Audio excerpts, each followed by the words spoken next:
Good evening. I am Cristina Ciulacu. I'm a journalist representing Digi24, and it is my honor and pleasure to introduce you this evening a fireside chat for about 5G security and clean network. And please allow me to introduce the two remarkable guests that will talk to each other more than with me, and mostly for the public this evening. First of all, we have the Undersecretary of State for Economic Growth, Energy and Environment, Keith Krach, a brilliant diplomat with a complete career, if I may I may say so. You are, sir, an entrepreneur. You have an impressive career. Started 26 years old. You are the youngest vice president of General Motors. That is really impressive.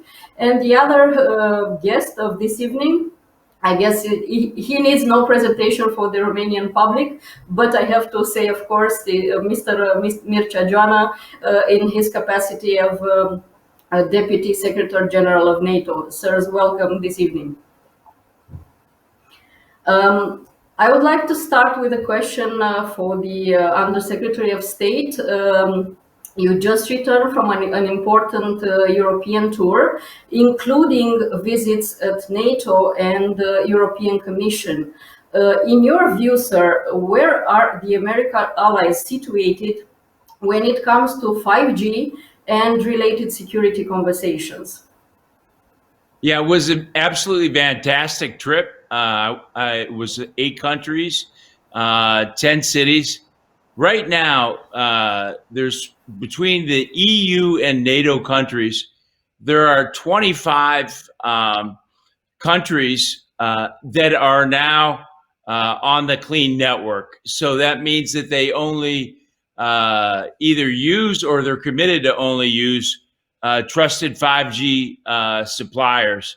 I had, in addition to a great meeting with the Deputy Secretary, had a great meeting with Thierry Breton, the EU Commissioner, about merging that clean network with the 5G EU Clean Toolbox. And there's tremendous synergy in that. And I think one of the key things from a transatlantic alliance standpoint, we don't want to see a fractured NATO. We want to make sure that during peacetime or wartime, the 5G civilian systems are trusted. We don't want to have some countries where it's trusted, some where it's not. And there's been just tremendous progress. You've heard about the UK and France. The press wrote about Germany and I had great visits in Germany with CEOs as well as many different ministries in the government.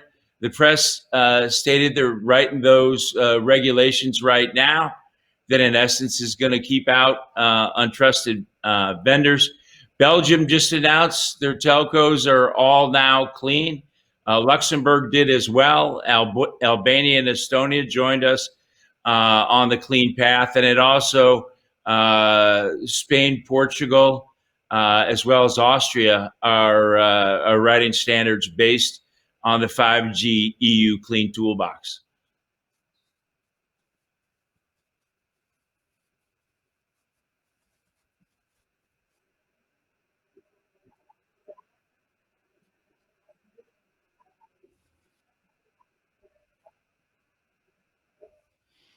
No, thank you, Christina. It's a pleasure to see again Secretary Krach. We had a fantastic conversation here at NATO. I'm also very appreciative of his personal and institutional effort to bring so many allies and member states in the EU more or less on the same track. I would say that from a NATO perspective, we are looking at the subject of 5G with basically triple lenses. The first one is an essential component of the broader conversation on resilience. Resilience is the buzzword, especially in these very difficult times of the pandemic, but NATO has developed over time an important set of guidelines, of requirements on resilience, including on telecommunications and 5G. So this is very important because this is a technology that is bringing an important transformation in the way in which we work, the way we live, the way we do business, the way we communicate, and of course, the way we ensure our security. So that's a resilience angle. There is a second angle that Secretary Krach alluded to, which is exceptionally important for this alliance. We have 30 nations in this alliance, 1 billion people represented by our great alliance.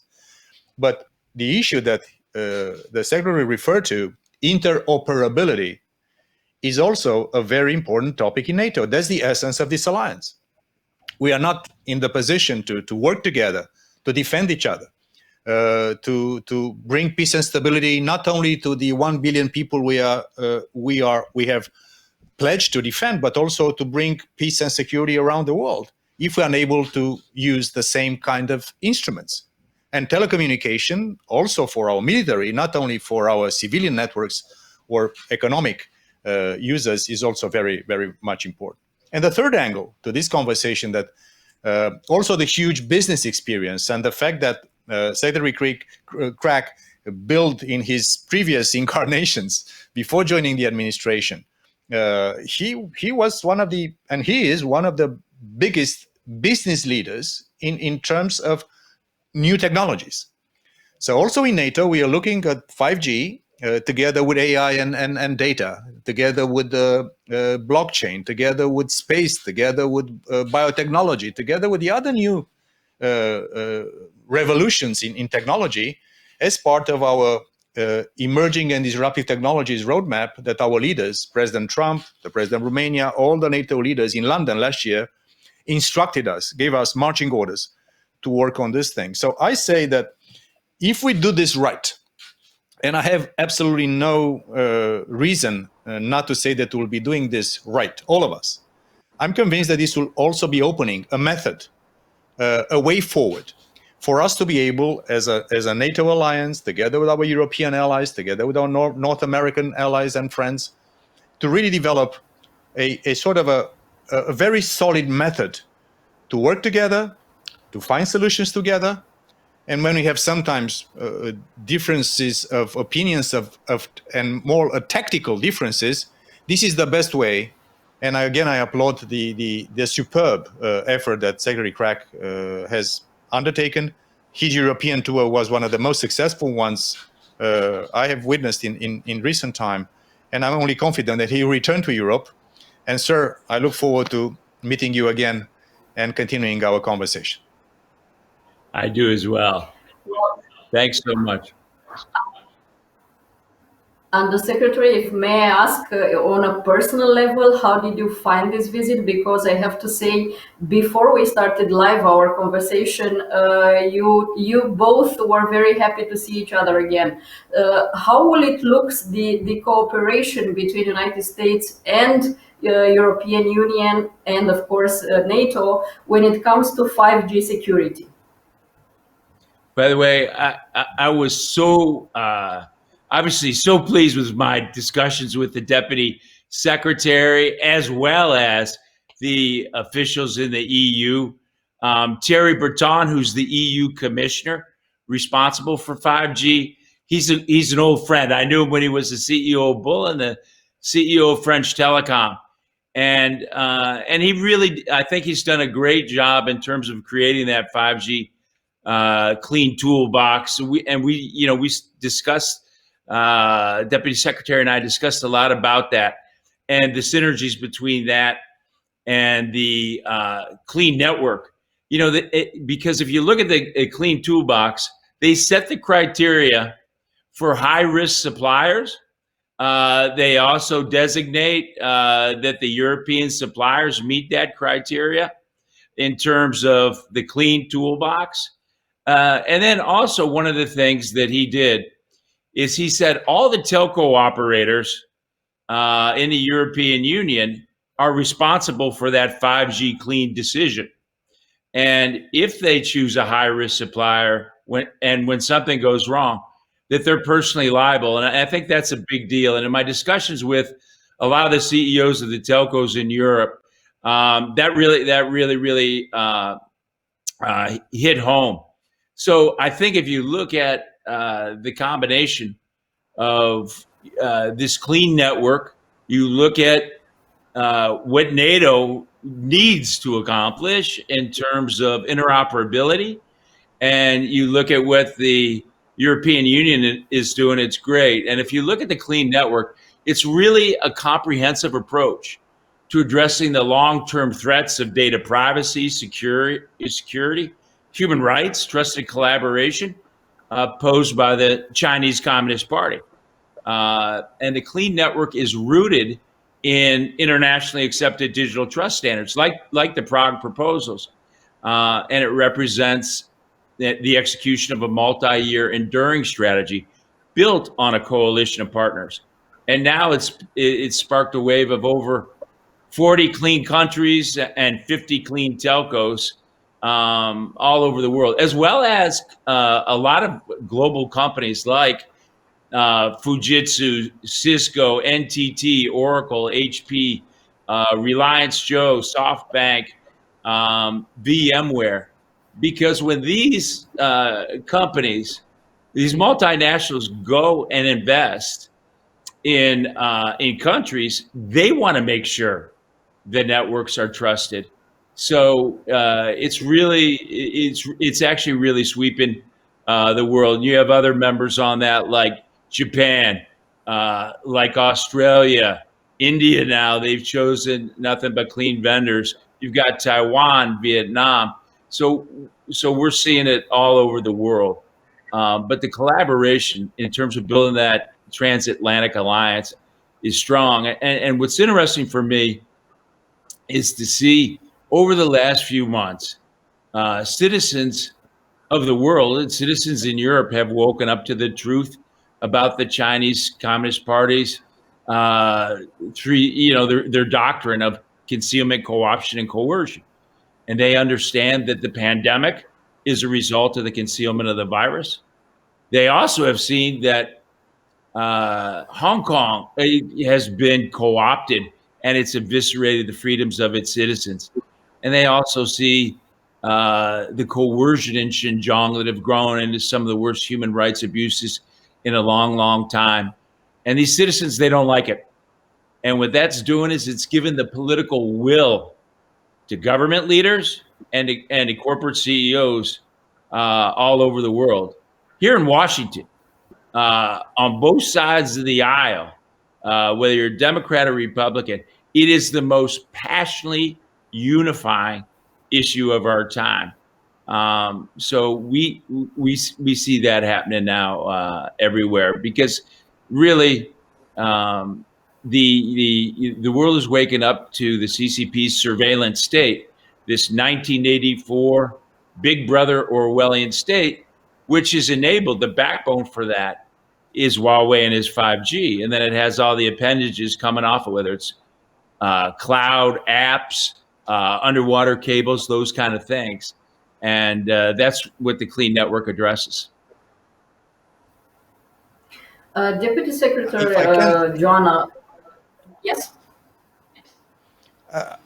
Like always, the very important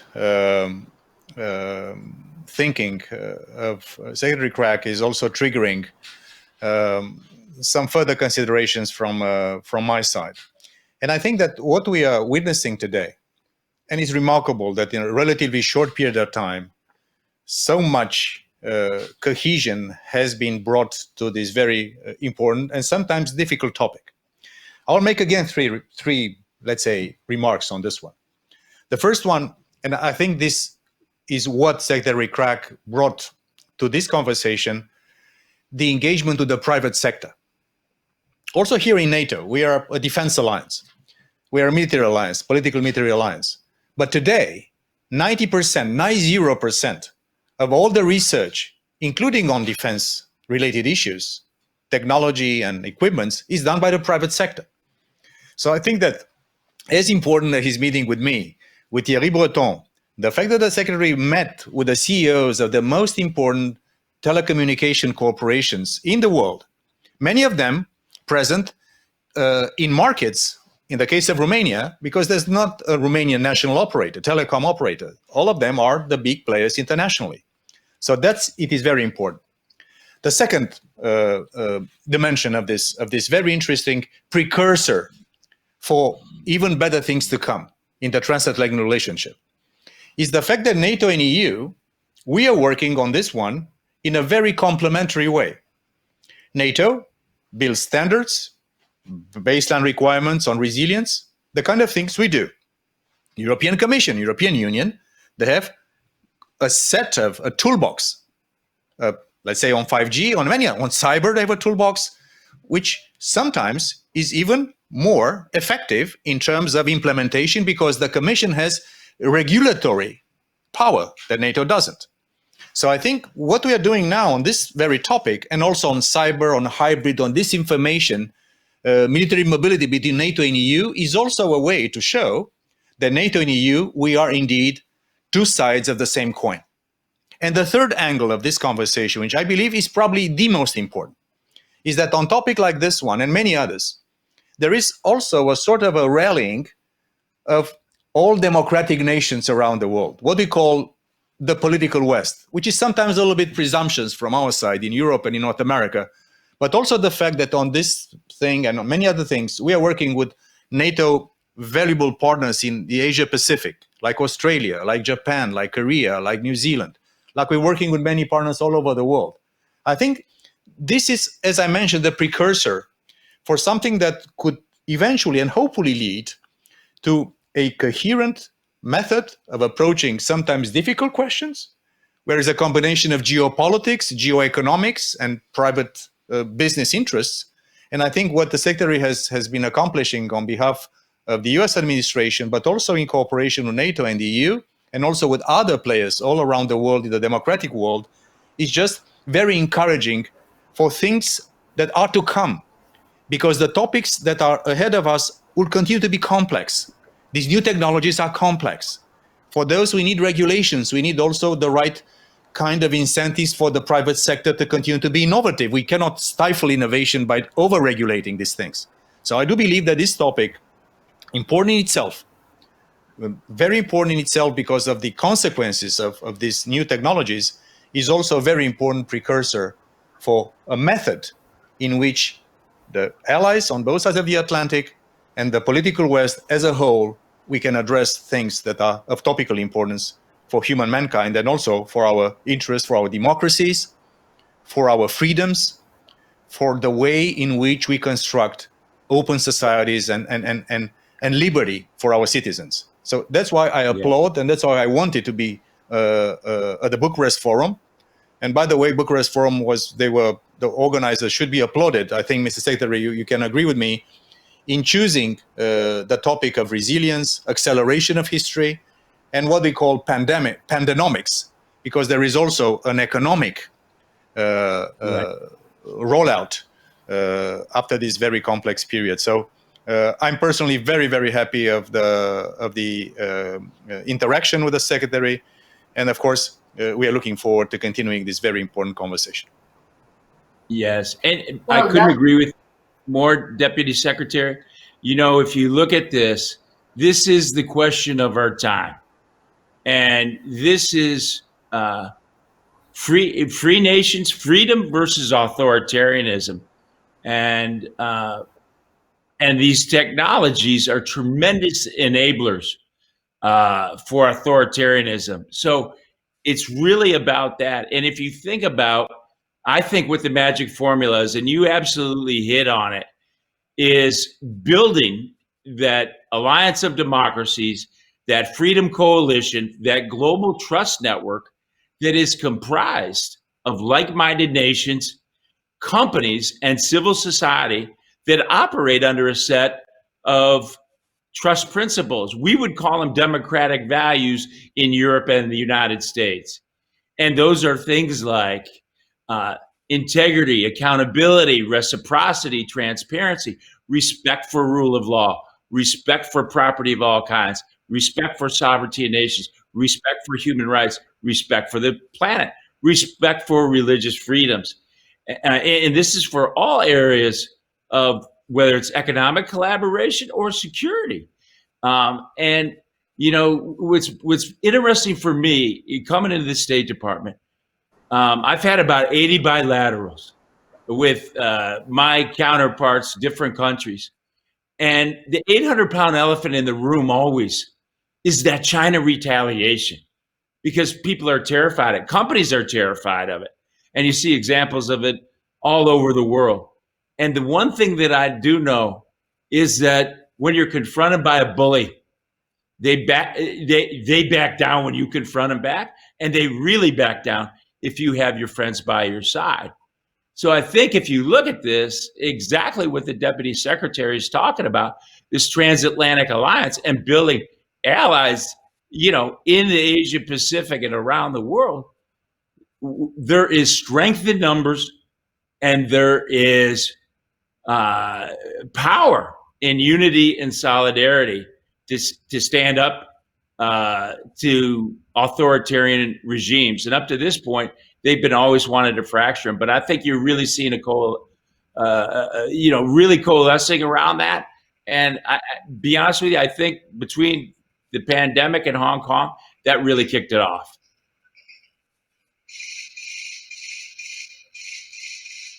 Well, that if I may how much time do we have? Let's say 10 minutes.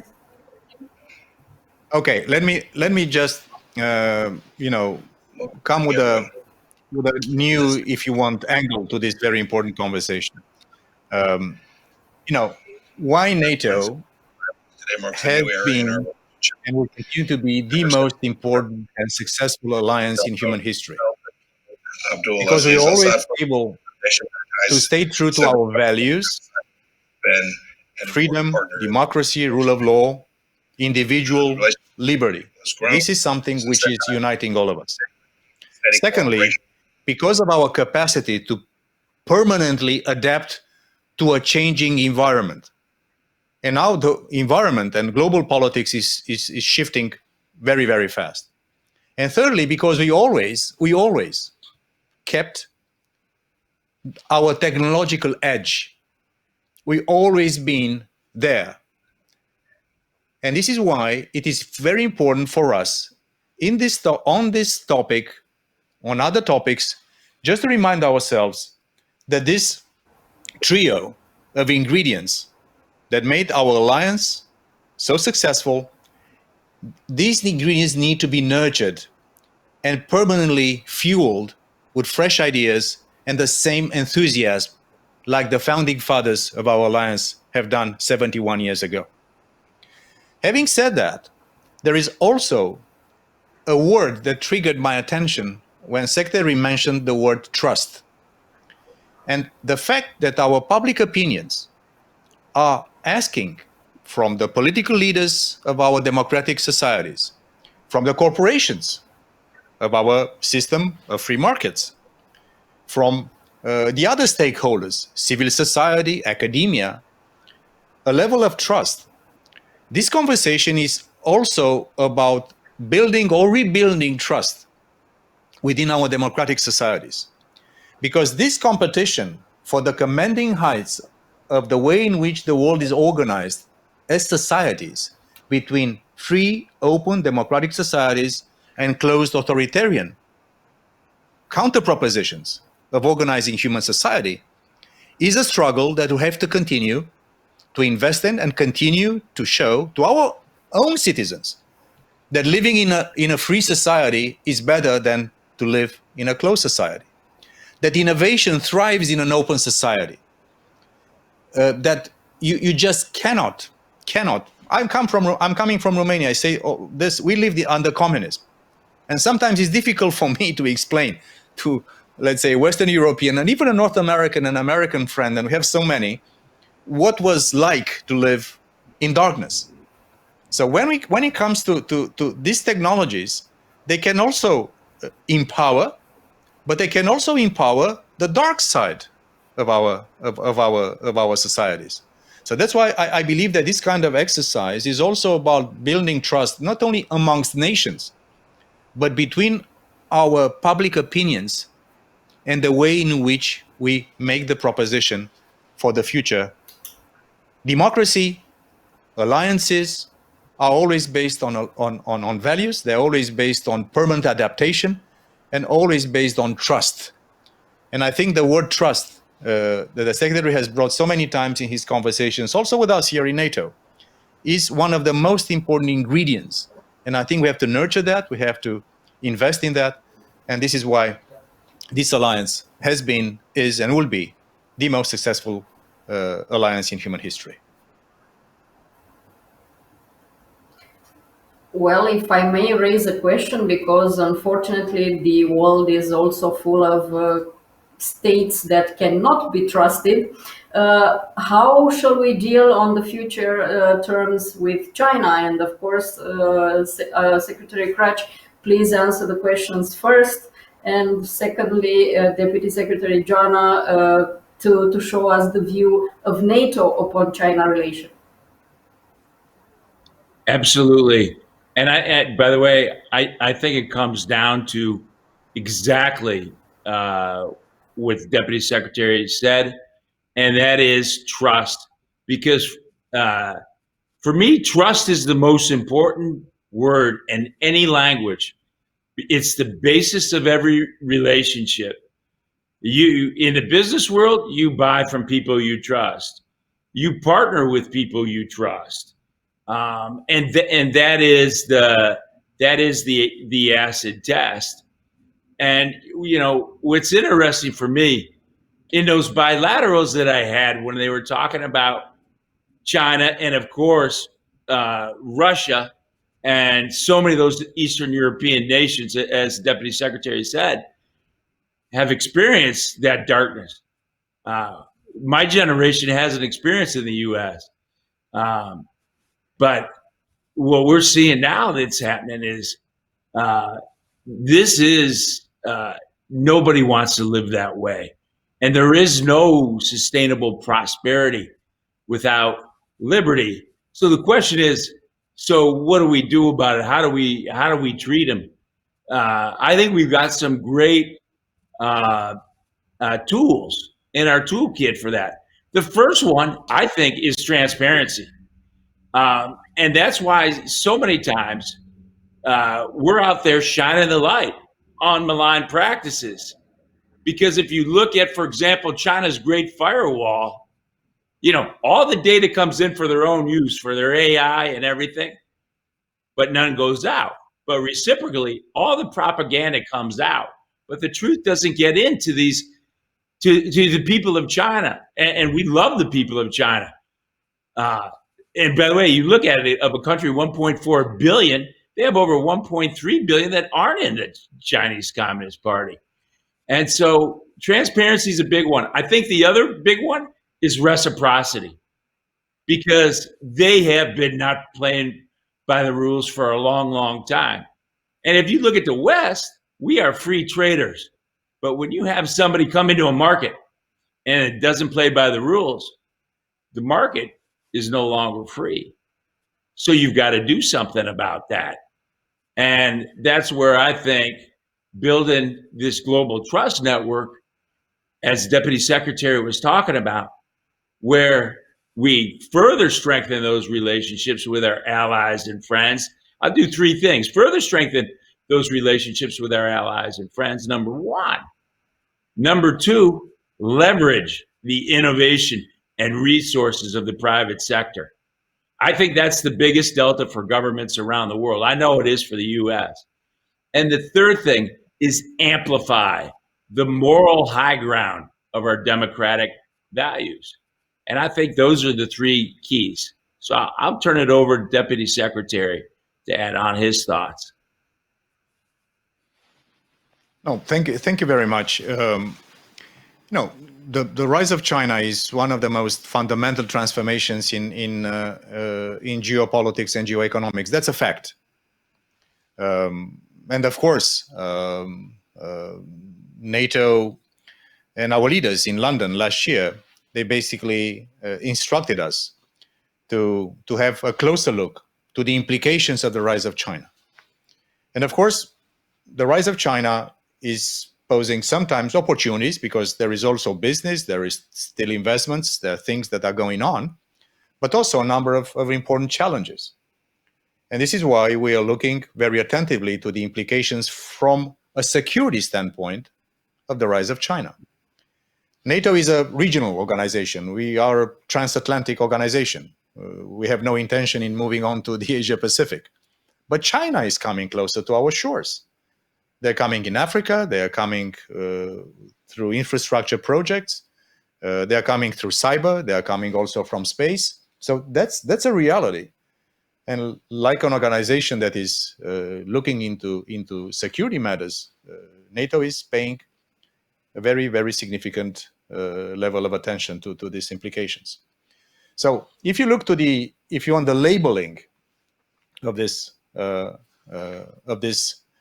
transformations, in NATO, our language is very explicit. We see China as a challenge, but also as an opportunity. Our European Union colleagues from across the city in Brussels, they have a little bit broader definition of China as a potential partner, as a competitor, but also as a systemic rival.